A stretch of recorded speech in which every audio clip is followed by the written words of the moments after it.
aku nggak berpisah dengan kamu. Aku lebih dekat kepadamu tadi seperti gelas kaca dengan kaca. Dekatnya kan bagaimana coba? Memang betul jauh tak bersentuh, dekat tak berjarak. Sekarang kan kayaknya manusia itu bahwa kata orang Islam Tuhannya Kristen beda. Kata orang Kristen Tuhannya Hindu beda. Tuhan itu satu. Tadi. Cuma manusia itu bingung. Makanya kenapa ketuhanan yang Maha Esa. Esa itu bukan satu, tapi kesatuan. Baru ada kemanusiaan yang adil dan bagaimana manusia akan adil dan beradab kalau belum memandang Tuhannya satu?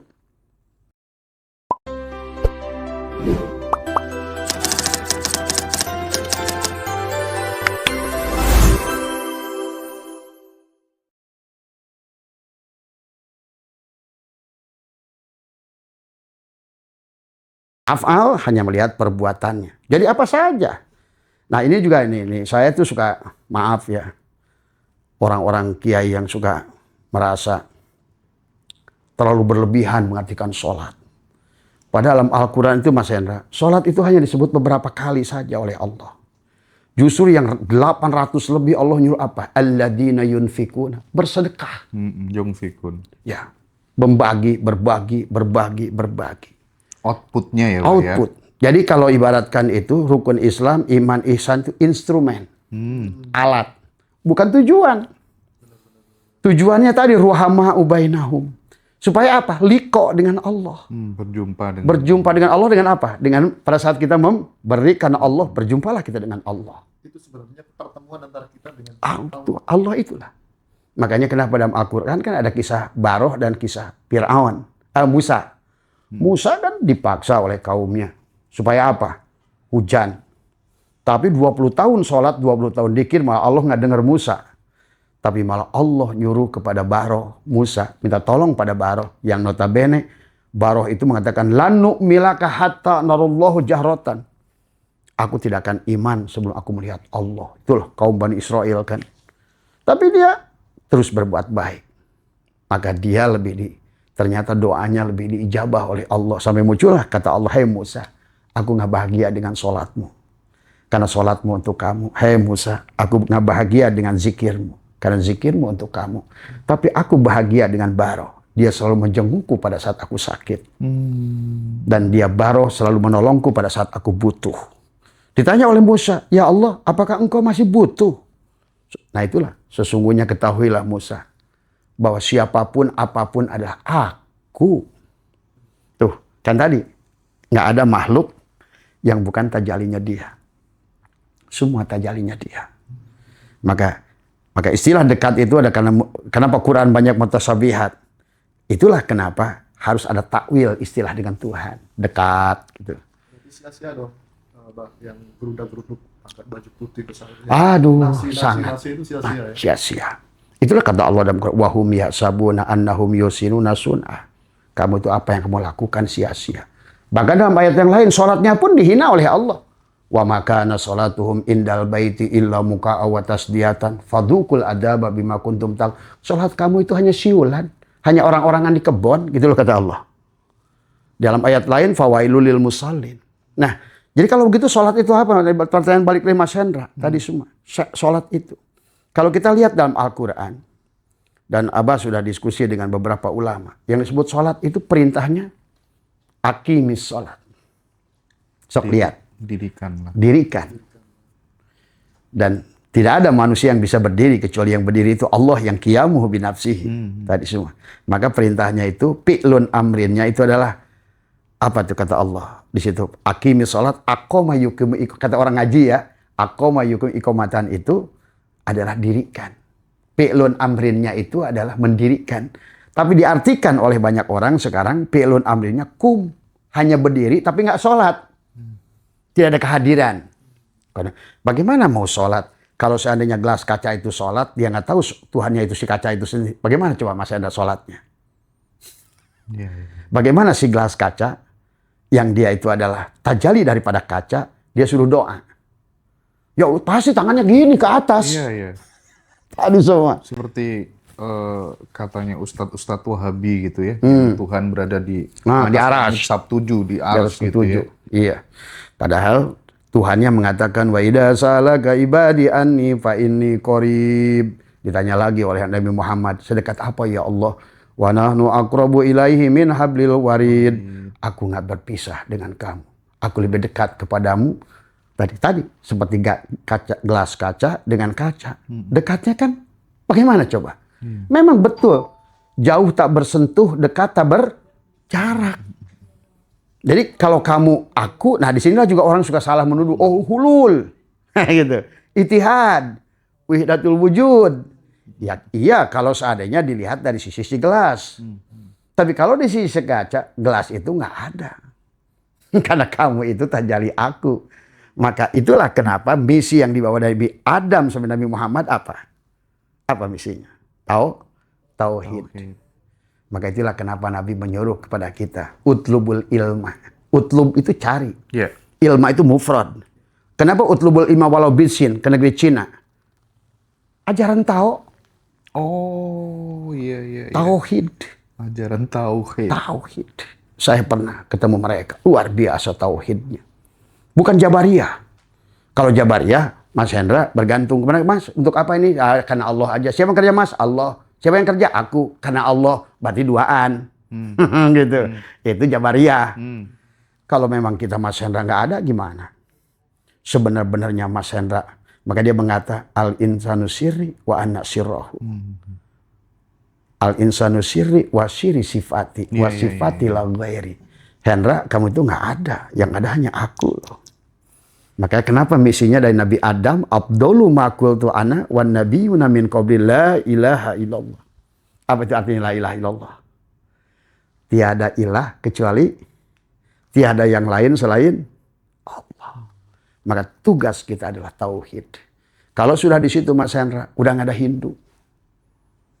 Kalau kayu dibentuk patung kayu, dituliskan agama Buddha, kayu dibentuk Kristen, gitu. Jadi kalau kita sudah di situ sudah tidak lagi memandang pada bentuk dan rupa. Nah, disitulah sebetulnya puncak kebahagiaan.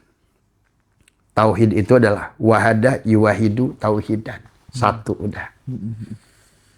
Sebetulnya pendiri bangsa sudah di situ dari dulu. Iya, makanya kenapa ketuhanan yang maha esa. Esa itu bukan satu, tapi kesatuan. Baru ada kemanusiaan yang adil dan bagaimana manusia akan adil dan beradab kalau belum memandang Tuhannya satu. Tadi, sekarang kan kayaknya manusia itu bahwa kata orang Islam Tuhannya Kristen beda. Kata orang Kristen Tuhannya Hindu beda. Iya. Tuhan itu satu. Tadi. Cuma manusia tuh bingung. Kalau hakikat Tuhan anggap air, sekarang udah botol Aqua, Ades. Nah itu ribut tuh. Berebut merek botol. Tadi semua. Padahal dari awal pun dia sudah berkata, agama itu hanya satu. Inna dina indallah. Padahal sudah dijelaskan. Sudah jelaskan. Bukan di sisi, maka inna dina indallah. Tapi sekarang, inna dina sesungguhnya din itu di sisi dalang. Nah sekarang oleh manusia digantikan. Inna dina indanas. Di sisi manusia.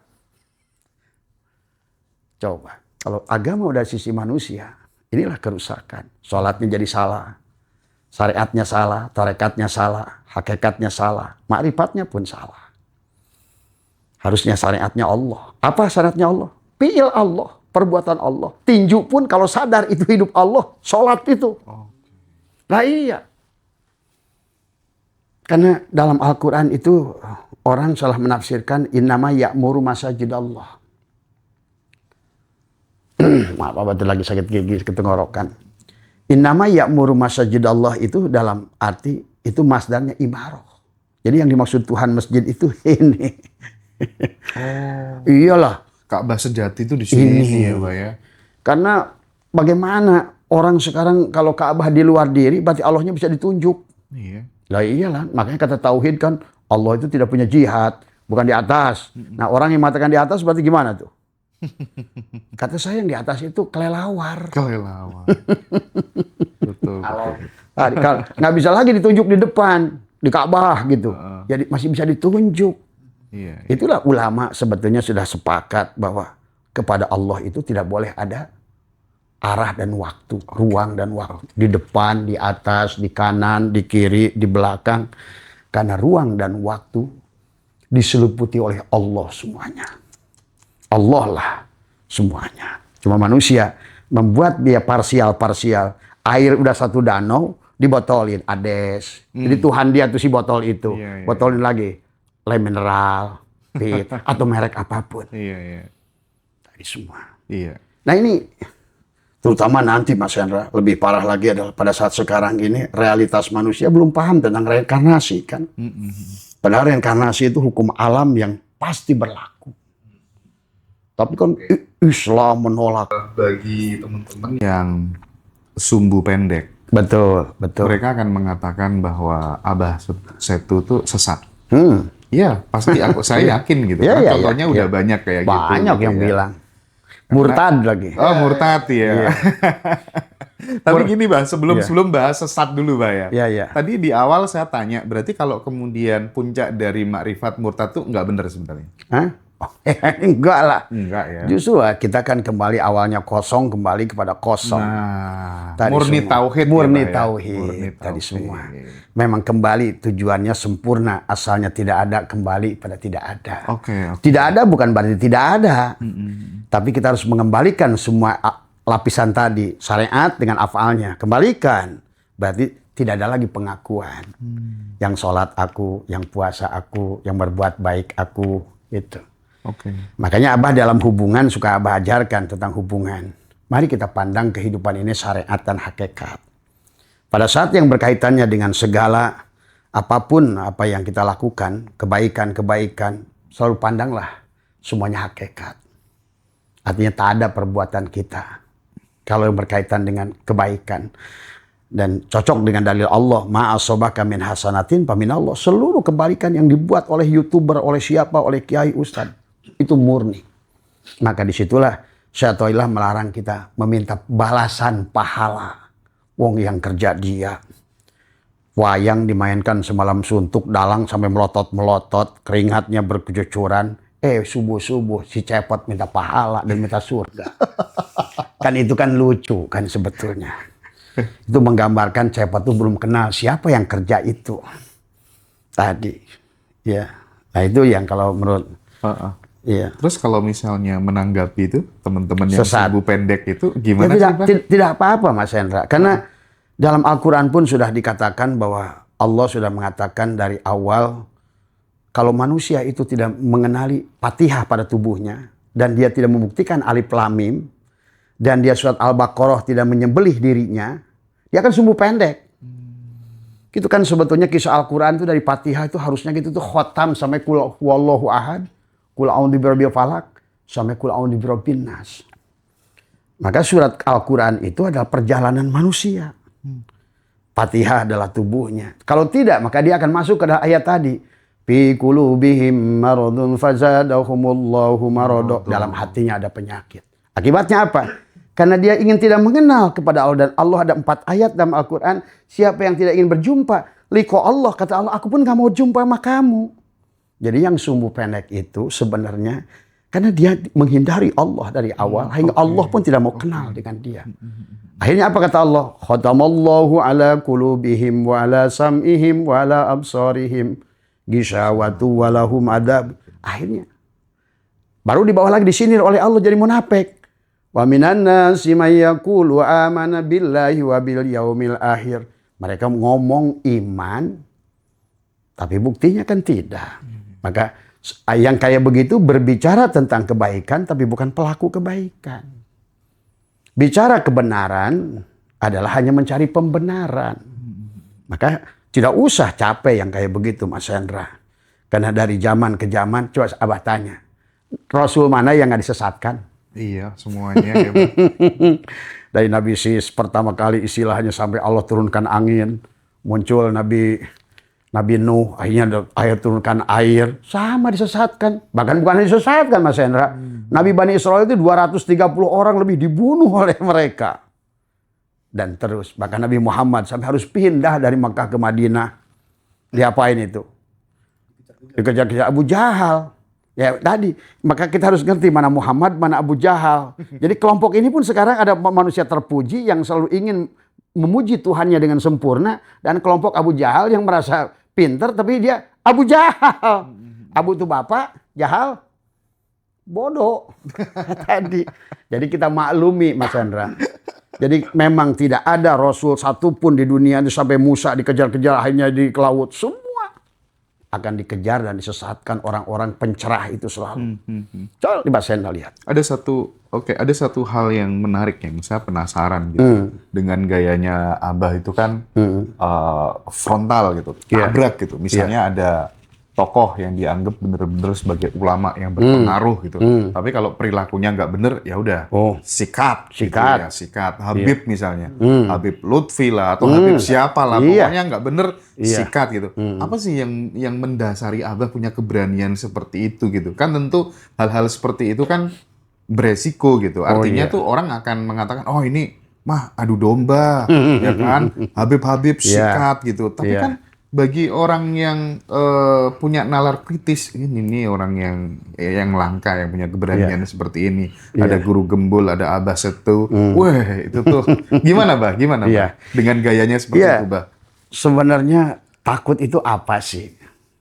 Pada saat kita berjalan dengan Allah, itulah tidak ada lagi rasa takut itu. Kalau Abah Setu itu sudah putus. Maka Abah sering bilang, kalau kalian, ulama-ulama yang nggak suka dengan Abah Setu, silakan kalian gantung saya bersama-sama. Kuliti saya kalau perlu. Bakar saya. Kalau saya ini nggak ada kok. Yang ngomong ini bukan, ini hanya speaker. Hanya speaker. Dan Allah sudah mengatakan, yang disebut ulama itu dalam Al-Quran, siapapun dia Mas Hendra. Kalau benar-benar ulama.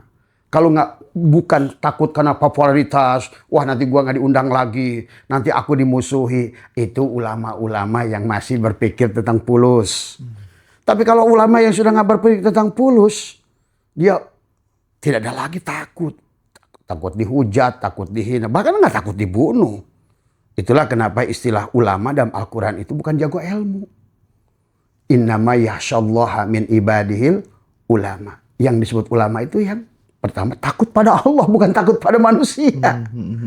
Maka Nabi pun sudah menyuruh. Kenapa Nabi dikejar-kejar dari Mekah sampai Madinah? Karena menyampaikan kebenaran. Dan pasti diburu ya, Pak? Dan pasti diburu.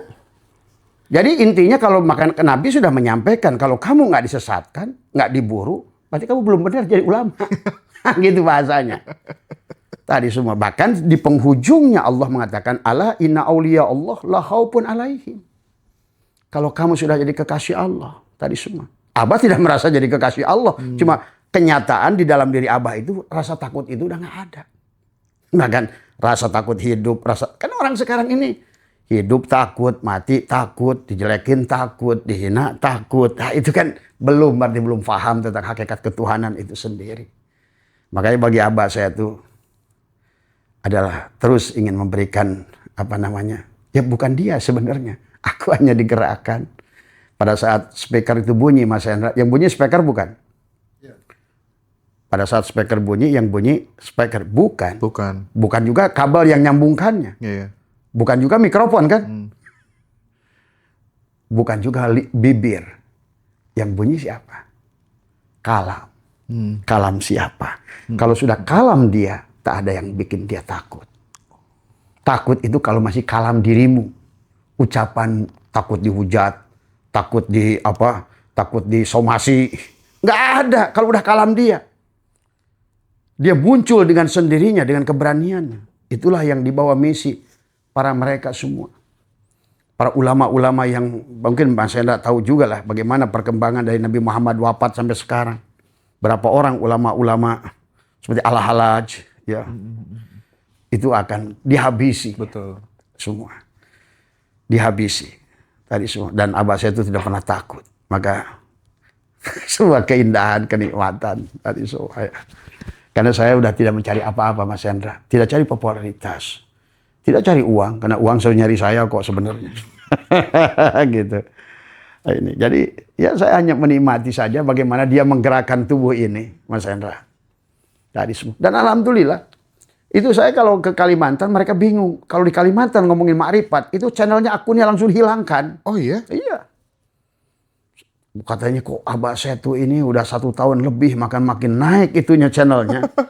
Tapi malah alhamdulillah Mas Hendra, justru saya tahadus bin nikmat pada Allah. Sekarang ini banyak ulama berduyun-duyun, ulama pondok pesantren. Gitu Bah ya? Iya. Ternyata karena Abah tuh menyampaikan realita kok. Iya betul. Abah bahas secara ilmu. Yang bahas ilmu nahu pakai nahu, ilmu sorof pakai sorof, ilmu mantek pakai ilmu mantek.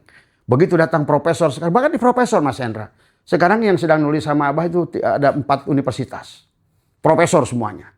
Mereka tertarik dengan omongan Abah. Sekarang ini ada profesor yang ahli ekonomi. Abah nggak sebutkan ya kampusnya, sama takutnya beliau tidak berkenan gitu. Karena biasanya, nanti nama saya dibawa-bawa gitu kan tadi. Cuman sekarang ini kalau ada beberapa universitas dari Unibrau, saat itu disebutkan nama profesornya, dari Perbanas, dari ITB, dari Unpad, dari ITS. Karena Abah membahas Al-Quran dan Tauhid itu menggunakan fisika, kimia, matematika, biologi, hukum ilmu genetika. Nah ini. Karena hari ini Mas Hendra, inilah kenyataan Tuhan akan membongkar orang-orang palsu. Karena Tuhan itu sangat ilmiah dan Islam itu ilmiah. Maka orang-orang yang palsu dulu akan terbongkar bukan oleh siapa-siapa, oleh ilmiahnya Allah.